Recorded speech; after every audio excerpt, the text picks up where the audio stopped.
I want to say thank you to the University of Texas Tyler for hosting this fabulous event.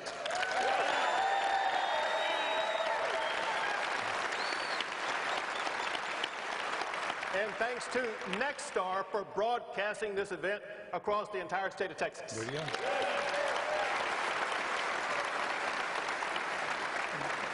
Just real quick, I want to say that it's an honor to be back in East Texas. As many people know, I grew up as a kid in Longview, Texas, and so it's great to be back in East Texas and Tyler, Texas. But very importantly, I want you to know this. Even though I'm in Tyler tonight, my heart is still in El Paso. I was in El Paso last night for a memorial in the aftermath of the shootings that took place. It's gut-wrenching, and I want the people of El Paso to know my heart remains with you, and our work to help you is just beginning. I'm going to touch on El Paso in just the next few minutes, Governor. I also want to introduce KXAN political reporter. This is Phil Prazen over here. He's going to be in the crowd. He's going to be presenting some questions that we have and hopefully get some answers on that as well. And one more piece of housekeeping tonight across the Nexstar platform. We have television stations across the state, and one in Shreveport, Louisiana, and our partnering stations in the city of Houston and Dallas as well. Of course, with Nexstar, it's always digital first now. So once again tonight, you can follow along with our discussion by the social media hashtag Abbott Town Hall. And here we go. Okay, before we get to questions from the crowd, and I know that there are a whole lot of questions that you have for the governor tonight, we do want to start with El Paso, Governor, and I know that you do as well. And we thought it would be appropriate if we could hear from somebody in El Paso and their thoughts. Listen. Governor Abbott, one of the things coming on the heels of what happened in El Paso is that even though we may have differing opinions on the Second Amendment, we need to find something that works for both sides so that we don't have another person driving 600 miles to a very safe place like El Paso and gunning down 22 people. Governor, you can hear in Jose's voice, the city of El Paso is still mourning. That's my hometown. What do you say to people in El Paso tonight, Texans everywhere, about how you're going to keep us safe? Let me answer that, but I have something for you. Okay. I know that you're from El Paso. I have with me, I wear a bracelet now that says El Paso Strong. And the community last night and every night is so united, but I thought that you might like one of these also. I would, thank you. I brought one of these El Paso Strong bracelets for you. I appreciate that, thank you. And thank you. Thank you for being out there. Sure. I'm hoping that you saw just how resilient El Pasoans are. El Pasoans are unbelievable. The compassion they have, the unity they have, the support they have for each other. You know, this is the greatest travesty probably that's ever happened in El Paso. It is. But last night was my third trip to El Paso since the shooting took place. But to see the way the people came together, to know what happened on the day of the shooting, there were people lined up, blocks, waiting to get in to donate blood. People came together and support each other. But people like Jose have real questions that need to be answered. And I want Jose, who asked that question, but importantly, I want everybody to know that we have to address head-on the shooting that took place in El Paso and make sure that travesties like that never happen again in El Paso or any place in the entire state of Texas.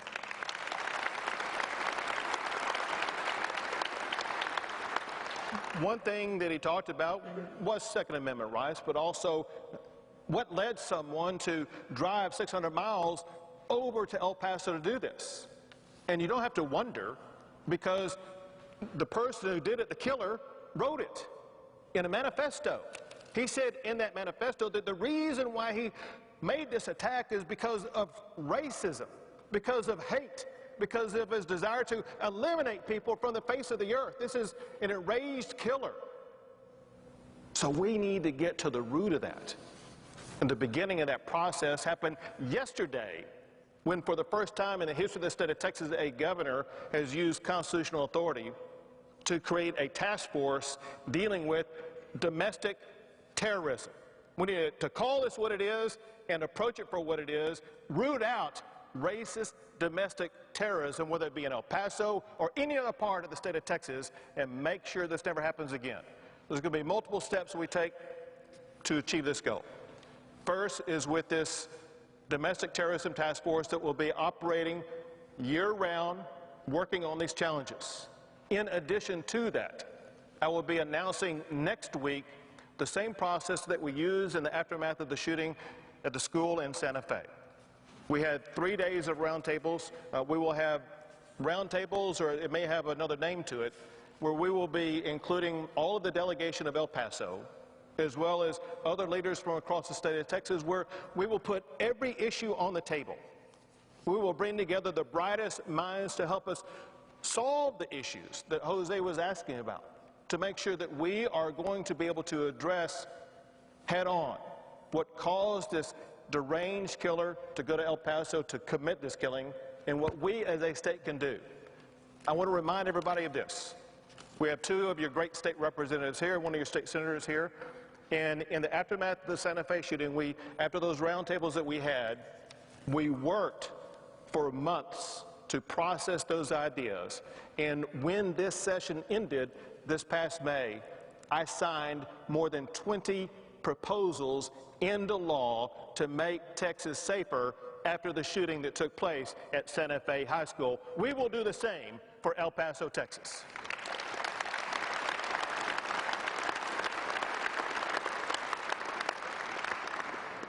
Governor, you called on lawmakers to make those changes. I think everybody can agree. Something needs to change after El Paso. The legislature is not going to meet until 2021, unless you come in. Unless you come in and you say, let's have a special session to address domestic terrorism concerns. Are you willing to call for a special session? Well, remember this, and that is, we dealt this past session with 2 enormous catastrophes. One was the shooting not just of what happened in Santa Fe, but also the shooting in Southern Springs. But separate from that, we also had the massive catastrophe of Hurricane Harvey. And the way that Texans work is completely different from the way that things work in Washington, D.C. In Washington, D.C., everybody runs to their corners and they start carping, and they get nothing done.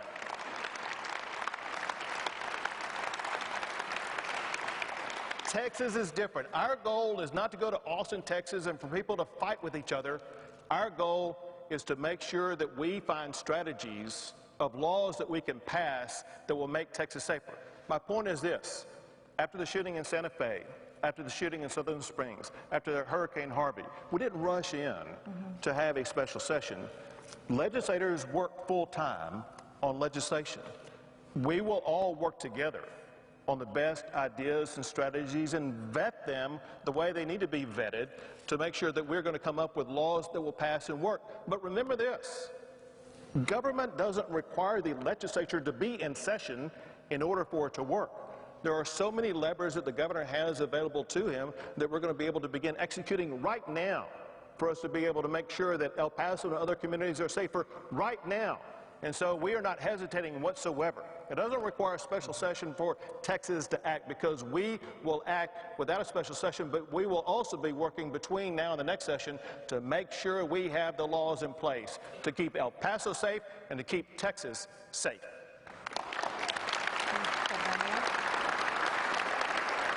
So, Governor, after a deadly school shooting, some jump in and say we have to change gun laws right now. And so even President Trump has talked about being okay with red flag laws. Even our Smith County Sheriff, Larry Smith, who's in the audience tonight, said he would be okay with that when we talked to him a couple of weeks ago. But during the last session, you said no. Have you come around? Have you changed your mind about that at all? Well, a couple of things about this, and that is so everyone can understand what the playing field is in the state of Texas. We actually do have a red flag law that exists already, and that is whenever there is a conviction for domestic violence, that serves as a red flag with regard to being able to get a gun. Separate from that, there is an additional, you could call it a red flag law. Doesn't deal with guns per se, it deals with mental health, and that is if there's a mental health condition, it raises a red flag that law enforcement can work on getting a person to the health care they need if they are a person who poses a danger to themselves or others. Something like this proved very effective just last month when there was a person who wanted to commit a mass murder in Lubbock, Texas, and he had the armaments to do so, but his grandmother talked him into going to a hospital, at which time law enforcement was able to get involved, and they were able to prevent a mass murder from taking place. Now, all that said, one thing that arises when people start talking about red flags is, well, would a red flag law have worked to prevent the shooting in El Paso? The answer is no. The reason is the shooter in El Paso had demonstrated no red flags at all that would have triggered any type of mechanism that would have prevented him from being able to get a gun in the first place. And so when you start talking about passing laws, it's important that you have laws that are going to be able to prevent the crimes that you're trying to prevent. And so this will be some of the ideas that will be discussed. But you raised another thing very important, and that is the federal government, as you pointed out, is going to be involved in addressing shootings, because these shootings are taking place in areas other than just Texas. And as a result, you've heard the president talk about red flag laws as well as background checks, and we'll see what the federal government does in the short run. In the long run, Texas will take a balanced and measured approach where we will work on getting guns out of the hands of deranged killers, while at the same time respecting Second Amendment rights of law-abiding Texans.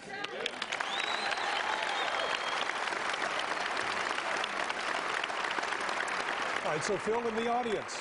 Governor Abbott, as you know, there is a scandal happening in the city of Austin. The Texas Rangers are investigating the Speaker of the House, Dennis Bonnen. He's been publicly accused of a backroom deal, offering press credentials access in exchange for campaign work against his rivals.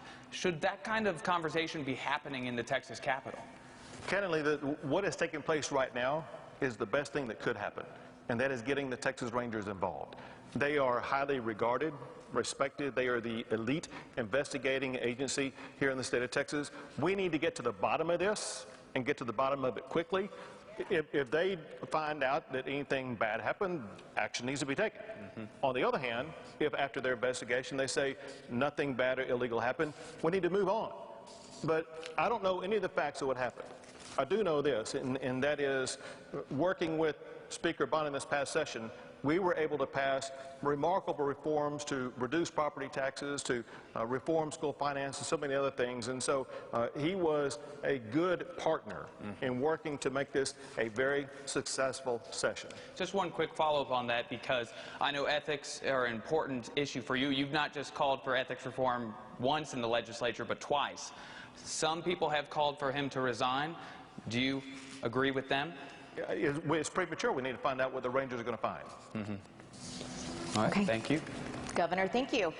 Lots of questions from the crowd here in Tyler tonight. We're going to get to those questions with Phil, who has one of our members of the audience.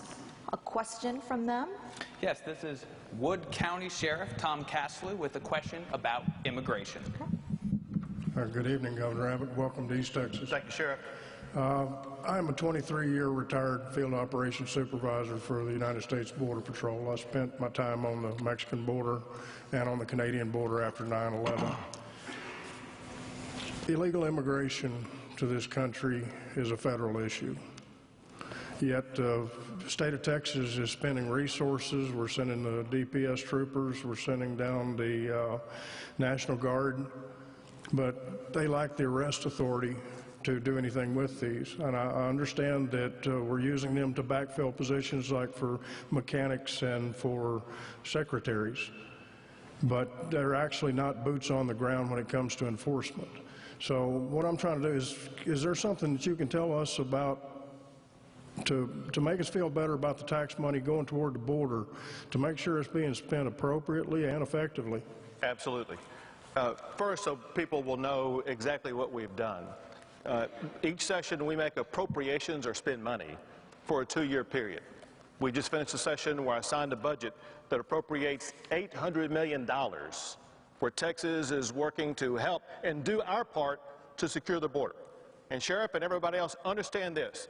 There's one reason and one reason only why we have to spend this money, and that's because the United States Congress is not doing its job to secure our border.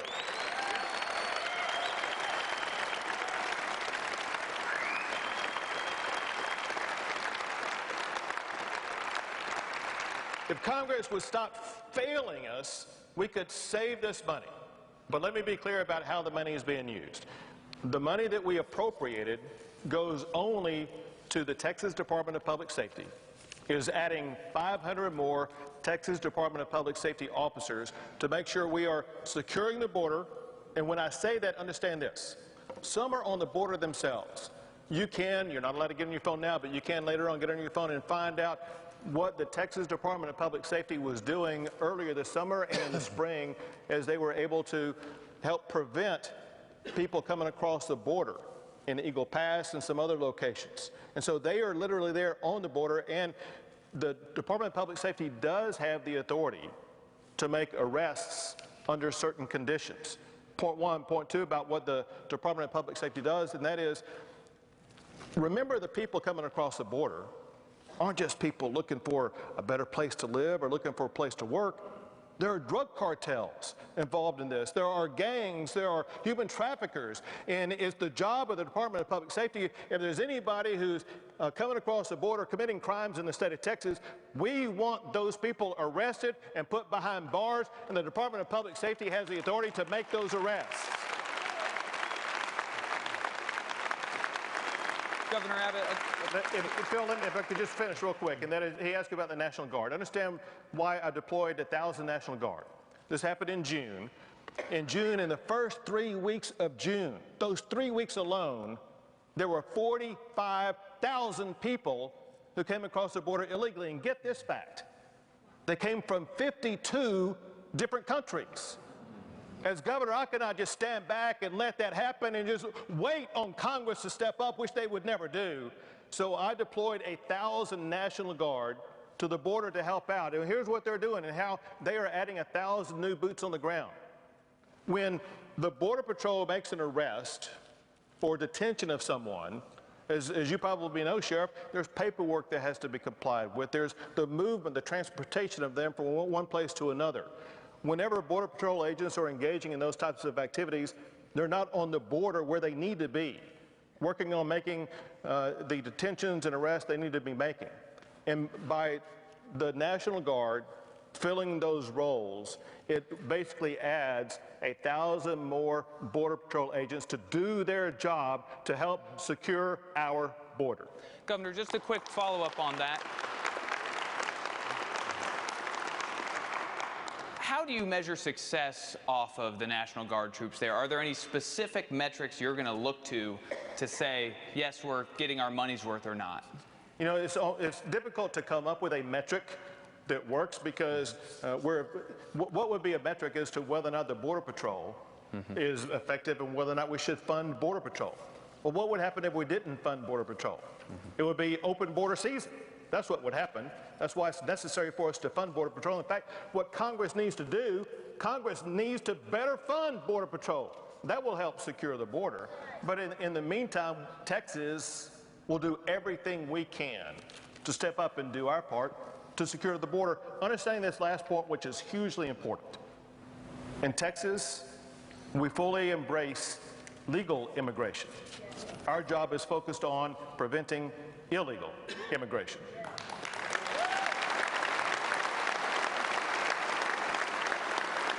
Thank you, Governor. Another question from the crowd over here to the left, Governor, is Daniel Klecker. And Daniel is actually a student, incoming freshman student here at UT Tyler, correct? Yes, ma'am. Welcome. Congratulations. All right, so with the recent announcement of the retirement of U.S. Representative Kenny Merchant, that marks the 4th Texas GOP member of the United States Congress to announce their retirement within the past 6 months. What does this mean for the future of Texas politics, and does this represent a shift in the values and goals of the Texas GOP party? If so, where do you believe they're shifting to? Well, first, congratulations to you. So you're an incoming freshman here at the University of Texas, Tyler? Yes, sir. Congratulations to you. You studying political science? Yes, sir. There you go. Do you want my job one day? Listen, there are retirements every year. It could be Congress, it could be Senate, it could be the Texas House or Texas Senate. He had been there I don't know how many years, but there is a time for all of us to go. Believe it or not, there's going to be one day when I retire also. Hopefully not anytime soon. But people can't stay in office forever. That's point one. But let me answer the other key part of your question, and that is there any big dynamic change going on in the state of Texas? No, the political tides of the state of Texas are not staying. Texas is a red state. It is going to stay a red state after this next election.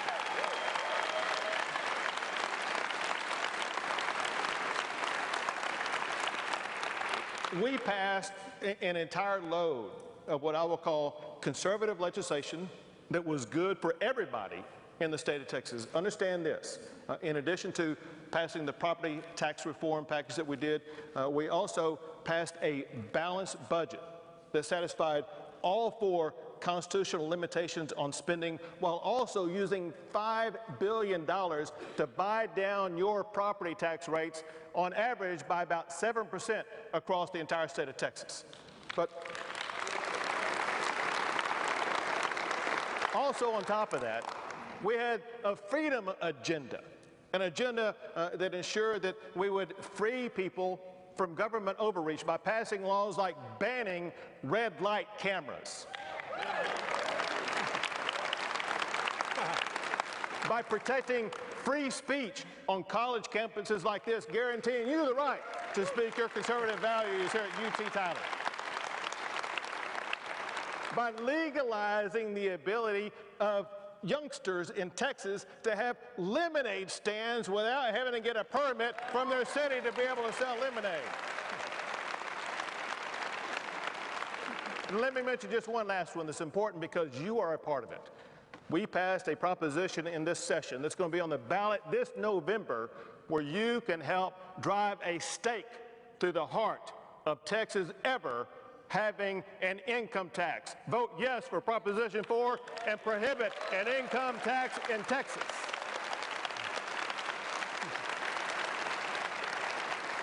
Thank you, Governor. And I promise we're going to get to property taxes coming up in just the next few minutes here.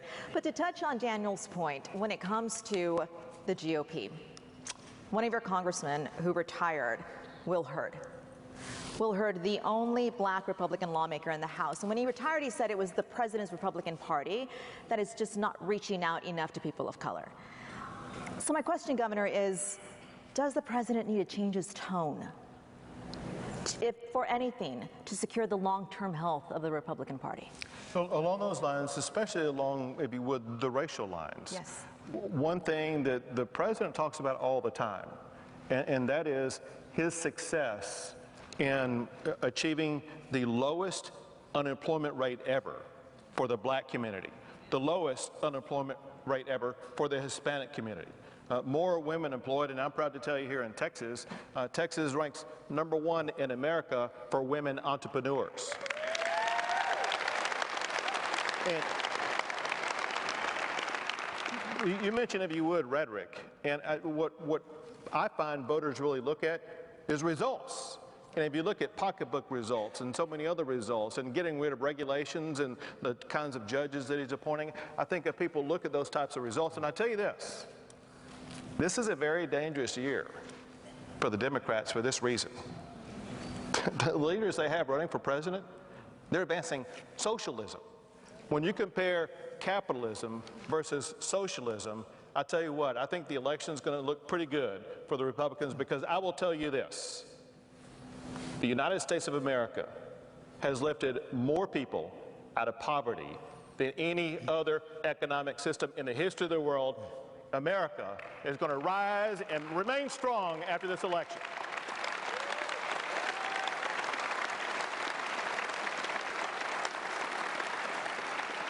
Governor, thank you. Our next question is from Jeffrey Adrich in Austin, from where you live. Take a listen.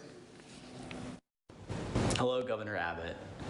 With the population of Texas continuing to grow and our urban corridors becoming more and more dense, what are your plans and policies to include a forward-thinking transit Texas, one that might include high-speed rail? Let me ask you about that, because every time I read about the Dallas Morning News, it's always, it'll help people who live in Dallas, in Houston, in Austin, or whatever. But whenever that happens, a lot of people's personal land is being plowed up because of that, right? A lot of people sit again. People's land is being annexed. Right.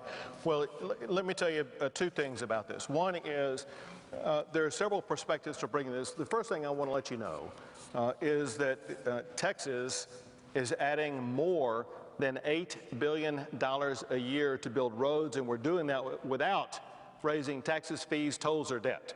So we're working on building roads. But the second is people need to look at the future of transportation in a far different way, because I think we will hit peak road probably in about a decade. Understand, with the ride sharing that is coming, and believe it or not, with flying vehicles that are coming, there's going to be different ways that we commute and get around. I know a man who is building a parking garage in downtown Dallas, but he's building it in a way where 10 years from now, it will be able to be converted into apartments, because they will no longer need that parking garage in downtown Dallas because of changes in the way that people commute.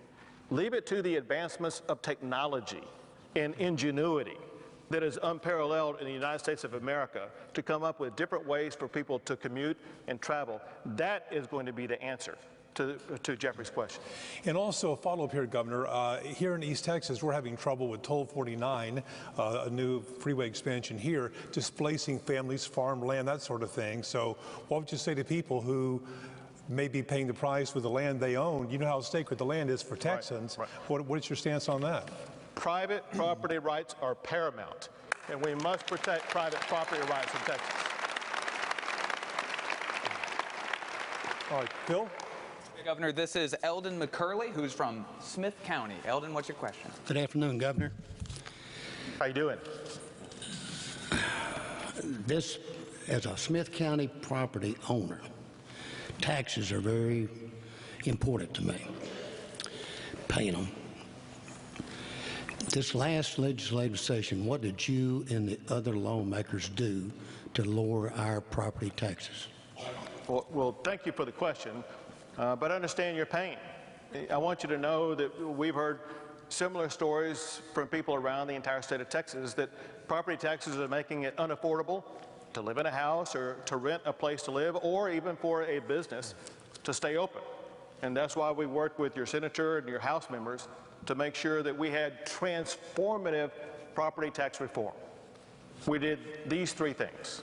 One, we used more than $5 billion to reduce your property tax rates.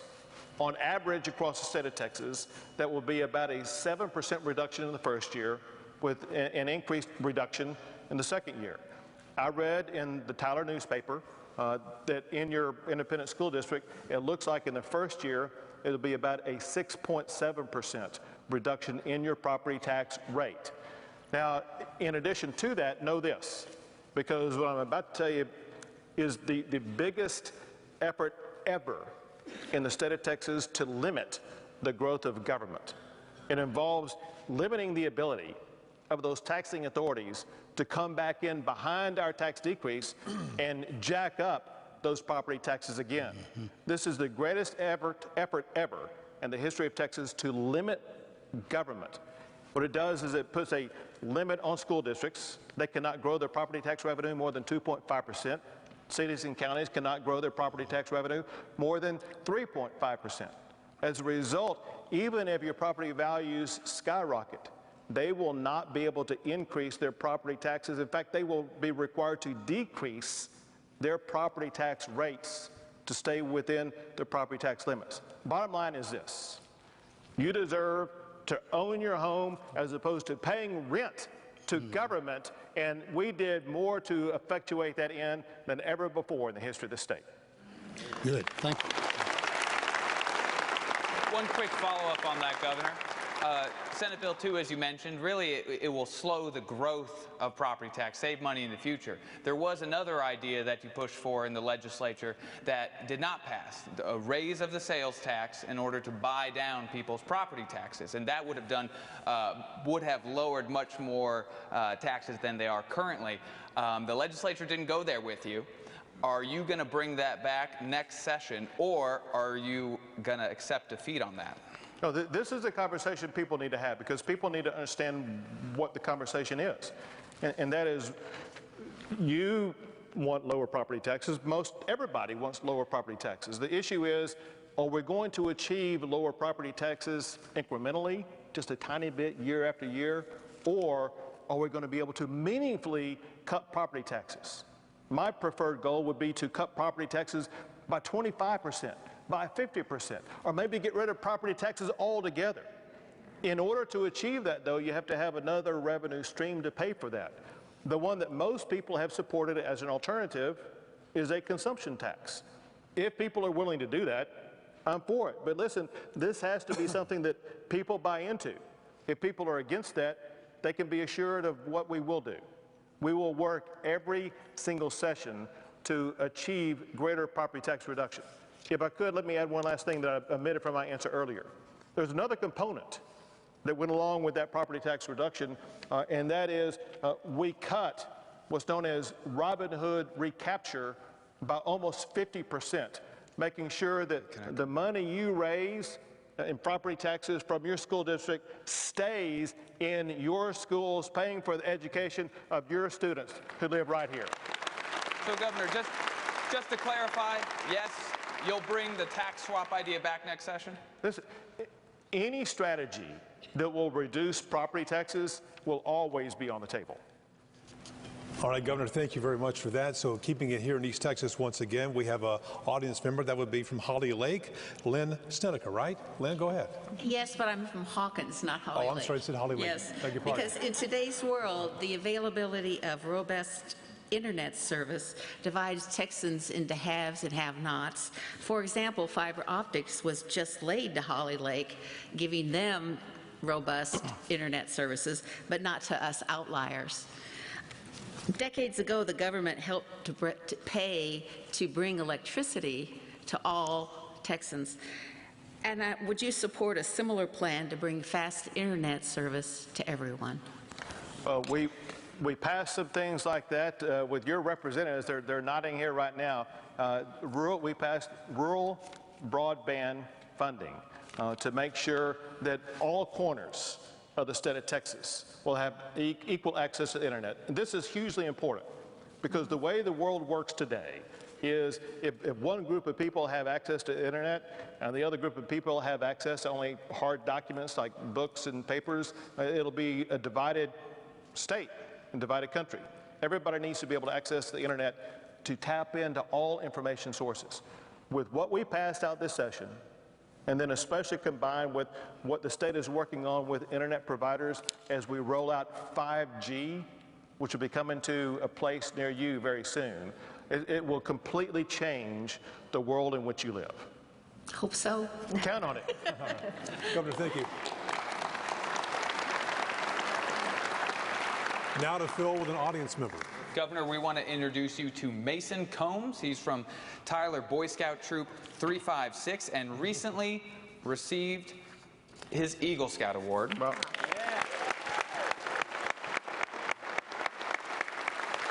and he's also studying to be a commercial pilot.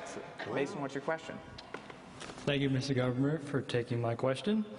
So as a Boy Scout, the motto is be prepared, as you know. What experience in life best prepared you to be governor?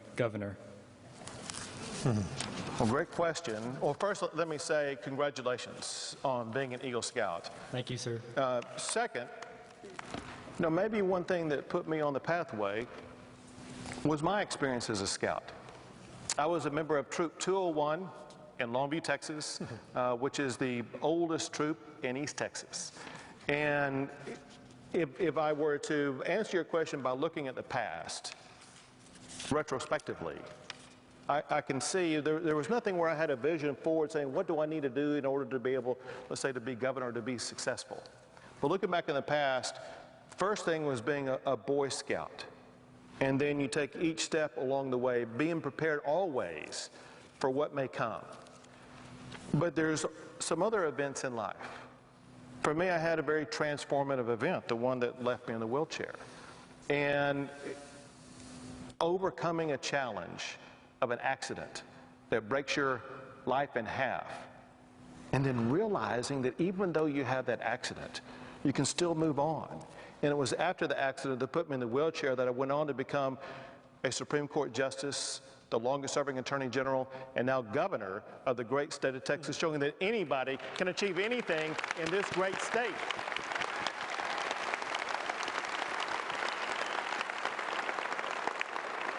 But so putting all that together and then thinking precisely about your question, you know, one thing that it takes more than anything else is a passion. Being born in Texas, being raised in Texas, living in almost every part of our entire state, I have a passion for this state, a passion for its people, a passion for the true exceptionalism that Texas has. I truly believe in my heart, Texas is the best state in the entire United States of America, and I wake up every single day to keep it that way.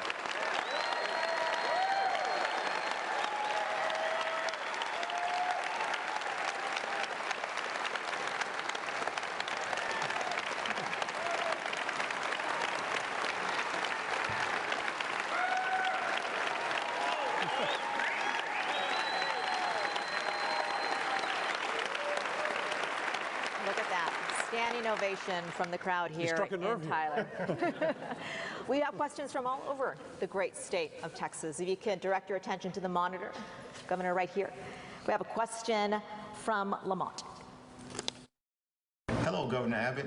My name is Lamont Darden, resident of Allen, Texas. I have a question for you relative to mental health in the Black community.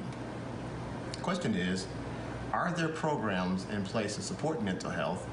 If not, what are your plans to create these programs to make the community aware that they exist? Thank you. It's a good point, Governor. It is a good point, and I'm glad Lamont asked it because people need to know, and they need to know what we did this session, because know this, mental health is always a big issue, and it's always an issue that Texas has been committed to addressing, but we've never addressed it as profoundly as we just did in this past session. And there were several catalysts behind it. One lead catalyst was the aftermath of the shooting at Santa Fe. I told you earlier that what we did after the shooting in Santa Fe, we had these roundtables for 3 days that led to all these different proposals. In talking to experts from inside Texas, from outside Texas, from law enforcement, from educators, et cetera, there was one common theme, especially among those who had dealt with shootings in the past, including someone who served in the Secret Service who studied the Columbine shooting. And that is, mental health was always an issue that needed to be addressed. So we went into this session knowing that one thing we needed to address, especially with regarding the shooting-based issue, was to do a better job with the mental health. But then we built upon that, and we passed what's called a mental health care consortium that brings together all of our universities in the state of Texas, having them work together to address the needs that Lamont was talking about. We know that we as a state can and we must do a better job of addressing the mental health needs. So part of it is doing that study, but part of it is making more resources available to those who need it and informing people about how they need it or how we provide it. And so I'm glad Lamont asked the question, and just know that we provided a record amount of funding to address mental health needs in the state of Texas this past session.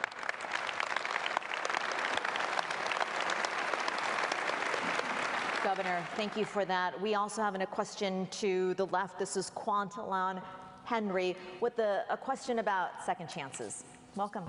Good evening, Governor Abbott. As you know, the state of Texas is a leader, never a follower, and I want to know, what can Texas do to help provide incentives to companies to help the formerly incarcerated so they will be able to be hired when they are released, specifically non-violent offenders?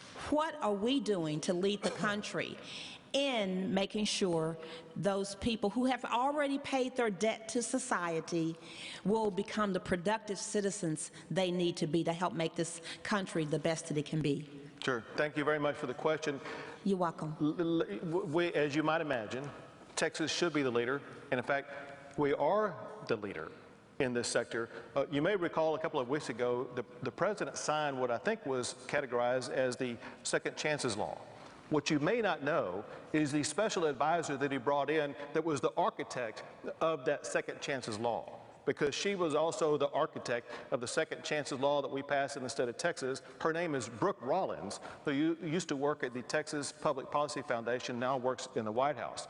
But Texas has already passed multiple laws where we are the national leader in making sure that people do have second chances. For this reason, we know that there are people who may commit crimes to pay their debt, but we also know that many, if not most of them, they pose no future danger to society.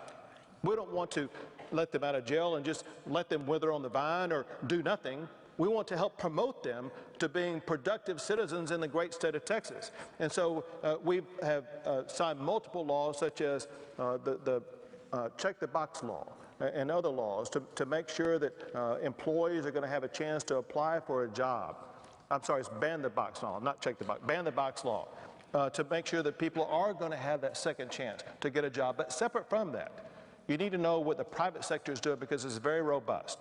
There's the owner of the Omni Hotels, his name is Bob Rolling, is one of the leaders in this and working with the private sector across the entire state of Texas, where he focuses on employing those who have been incarcerated in the past, giving them economic opportunity to get a job and put them on the pathway to being productive citizens in our state.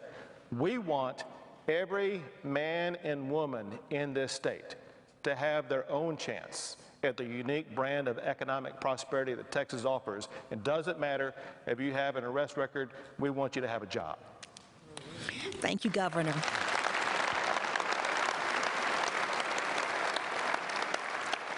Governor, turning now to education, our next question is from a viewer in Lubbock. Have a listen, sir.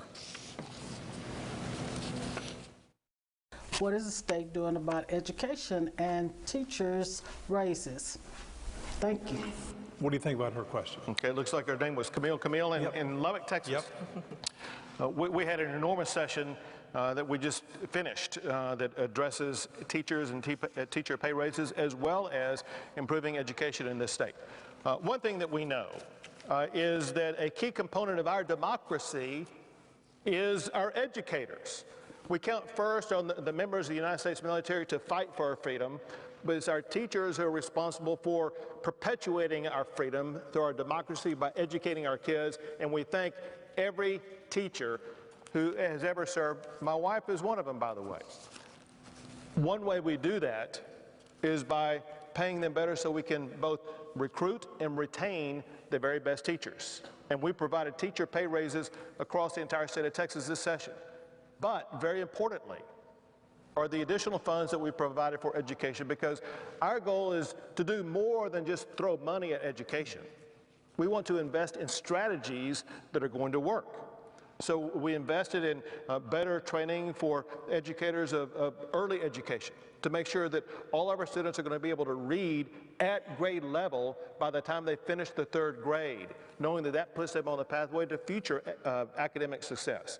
Then also we invested money for high school, for career and college readiness, as well as military readiness, knowing that we want our students, when they leave high school, to go on to that next step, whether it be a job or college or the United States military. We want Texans to be prepared. And so we're doing more than just providing money. We are investing in results to make sure that the education for our children is going to be better in the future. So thank you, Camille.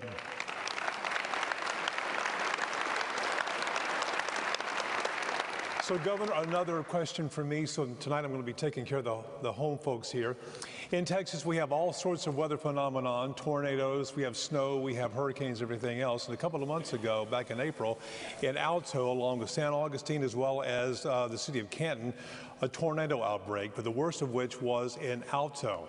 So pretty much everyone jumped in to help quickly. We appreciate that. The state came down, the alphabet agencies took a look. FEMA shows up, but the property values are so low, they did not meet the federal guidelines to get help. Now, you were kind enough to sign a declaration of disaster. We appreciate that, but still people are hurting down there, and the progress has been so slow. How can you help? There are a couple of things. One is, so everybody can understand how all this FEMA process works. It's technical. I can do it in one sentence, and that is, in order to qualify for FEMA funding, you have to meet a certain dollar threshold of the amount of damages that have occurred. And as you pointed out, in Alto, the sufficient level of dollar damages was not met in order for FEMA to be triggered. I was able, as you pointed out, to declare a state disaster. What that does, it triggers what's called the Texas Division of Emergency Management. And what we did this session is we redesigned the Texas Division of Emergency Management to make them a whole lot more responsive. And we have a former fire chief, Chief Kidd, who runs this, and he is very responsive, and he's probably hearing this right now. Chief Kidd, you need to contact the people in Alto, Texas, and get on top of that and address whatever issue they may have to get fixed. I bet he will respond. So tell me who we should contact. Several folks the mayor or the county judge, everybody else. Contact the county. Nim Kidd, contact the county judge in Alto. He's been called out. That's the way we get business done in the state of Texas. Mark my words, Nim Kidd will probably have contacted that county judge before this TV show is over. And that's good because they need to help. Thank you very much. And a different way of calling out. As a parent, I look forward to my kid bringing home the report cards, right? Because I get to figure out exactly where they are. The TEA, the state, came out with its list of grades, grading every single school district. And here in Tyler, you're doing really good. You got a B, which is excellent. But when we take a look deeper at the report from the state governor, we find out that it's only the white students who are meeting the goals. It's the black students, the Hispanic students, the Asian students, the students of colors who are not meeting the goal statewide. So my question to you, statewide, what are we going to do to close that gap? Right. We passed laws this session that close that gap in two fundamental ways. Understand this. This is hugely important. There's a clear demonstration that your academic success is not hinged to either your race or your zip code. And it's proven by the Dallas Independent School District. We modeled what we did in the state of Texas based upon the success they achieved in the Dallas Independent School District. There was an elementary school that I visited that before these changes were made, it was like ranked something like 132nd in the Dallas Independent School District. After just a couple of years of changes where you put the best teachers, pay them more, and put them in the most challenging classrooms, success was achieved. They went from 132nd to being second best in all of the Dallas Independent School District. Similar changes occurred throughout Dallas, and these were either primarily of or solely of racial minority, high poverty students. So it doesn't matter your income level, your race level, or your zip code. We know through strategies all students can succeed. And when I was talking earlier about funding strategies through the funding we provided for school finance, it was exactly those types of strategies so students will be able to achieve successfully regardless of what their background is. Thank you, Governor, for that. Got lots of questions. Another round of applause for that answer. It's important. Another question that we have has to do with voter registration from the crowd here in Tyler. Happy anniversary, Governor Gregg. Thank you. My name is Donna Goodwin. Since 1971, when the 18-year-olds got the vote, and you know how long ago that was, I have worked and had the best blessing of my life to be an election official seasonally and work in so many different times, especially your election. We certainly do appreciate the paper trail that your administration has implemented for the ballot. Part of our oath as an election official every time is to guard the purity of the election. I love taking that oath. I'd like to ask you, please, to hear what y'all would like to continue to do to especially empower the Secretary of State to have all the tools that they need to be certain that the registration process is guarded, and then also transfer more empowerment to the local administrators to be able to see if and when something's going on at a polling place, that they can then be able to take that jurisdiction. Sure. Well, first of all, thank you for your service and everything that you've done. We appreciate that very much. We need people like you involved. I mean, this is the people's government, and it takes people like you to make sure that it runs right. And I would say that's especially true in the election process. Understand this, as I know you know, and that is I've been very aggressive in making sure that our elections have high integrity. Formerly, I was the Attorney General in the state of Texas, and as of that time, I brought more legal actions about illegal voting in the state of Texas than any other Attorney General before. I know that cheating does occur. It must stop. We must have valid elections in the state of Texas, and we will continue prosecuting voter fraud whenever and wherever it occurs. Now, that said, we also need to make sure that our rolls, our voter registration rolls, are valid. Understand this. Listen, there are people on the voter registration rolls who pass away every year. There are people who move out of the state every year. And it's a fact that there are people who are here without authority who are on the rolls. We need to make sure only those who are legally authorized are eligible to vote, while at the same time encouraging everybody who is eligible to vote to go vote. And I think working together on things like that, but also voter ballot box security measures like what you're talking about, all of these are needed. Listen, it's a complex process that involves a lot of moving parts, that requires a lot of people to be involved. We're very grateful for your involvement. Well, I'm grateful for you. God bless you. You too, thanks. Thank you. Governor, I know it's a special night, and I wish we can keep the conversation going, but quickly, if you can just please let us know how special night this is for you and Cecilia. 38 years. Congratulations of being married. Well, thank you. There's a picture of my wife. She's watching. I want to say, hi, honey. Love you. Thank you for 38 fabulous years. This may be our 38th anniversary, but it still seems like our very first anniversary. Oh. Real quickly, if I could, she's meant so much to me. I would not be where I am today without her. She helped piece my life back together after the accident that left my back broken.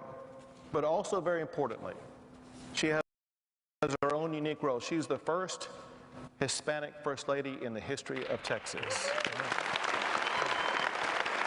Thank you, Governor. Congratulations. She shows unity and support and love for everybody in this state.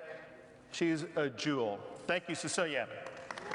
Before we run out of time, Governor, we do have a Democratic response from Austin, Texas, Congressman Joaquin Castro.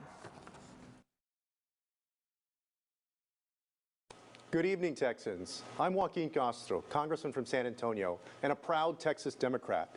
Tonight, our state still mourns the lives lost in El Paso, gunned down at the hands of a racist terrorist with a weapon designed for war.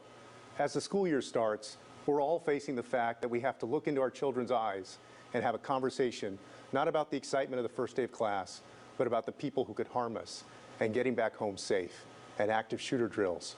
Governor Abbott and the Republican establishment would have you believe that gun violence and mass shootings are inevitable, that evil exists and there's little we can do about it. Just brace for the funerals. We know they're wrong. Texas is at a crossroads. Either we succumb to the politics of hate and grievance, or we embrace our growth and full potential and the diversity and opportunity that comes with that. These are grave times, and to rise above and overcome, we all have to acknowledge that the status quo won't cut it. Not anymore. Today, Democrats and Republicans could put a plan on the table that enacts red flag laws so law enforcement has the tools to stop tragedy before it strikes. We could require universal background checks on all firearm purchases, and we could keep weapons of war off our streets. Every day that goes by, Texans are in harm's way, and what is clear is that we cannot wait until 2021 for change. Change is possible if we demand it. And it's not just on gun violence. Texas ranks dead last in health care. Today, too many people can't afford their medicines. Too many can't afford to see a doctor. That's why we should expand Medicaid, which would create hundreds of thousands of good jobs and save rural hospitals from closing. Today, we could reinvest in our workforce, grow a green energy economy, and combat climate change, and protect ourselves against disasters like Hurricane Harvey. And today, we could come together and enact real, comprehensive immigration reform to ensure that families remain together and those who live in fear can come out of the shadows. All of these changes would make us a stronger, safer, healthier, and more prosperous Texas. But Governor Abbott, Donald Trump, and the Republican establishment are not ready for change. Well, Texans are, because we fight for what we believe is right, and no one messes with us. We are Texans. Now is the time to demand more, come together, and chart our destiny. A path to a future full of opportunity, worthy of Texas and its great people. I'm under no illusion that change is easy. Nothing worth fighting for ever is. If you're ready for change, I ask that you join us. Text Texas to 21333. Gracias, and may God bless Texas. Congressman, thank you for that, and thank you for watching live from the Cowan Center here on the campus of UT Tyler. Town Hall audience, thank you very much. TV audience, thank you very much. Governor, thank you very much. And thank you all for being here. You're a great audience, and God bless Texas. Good night. Good night, everybody.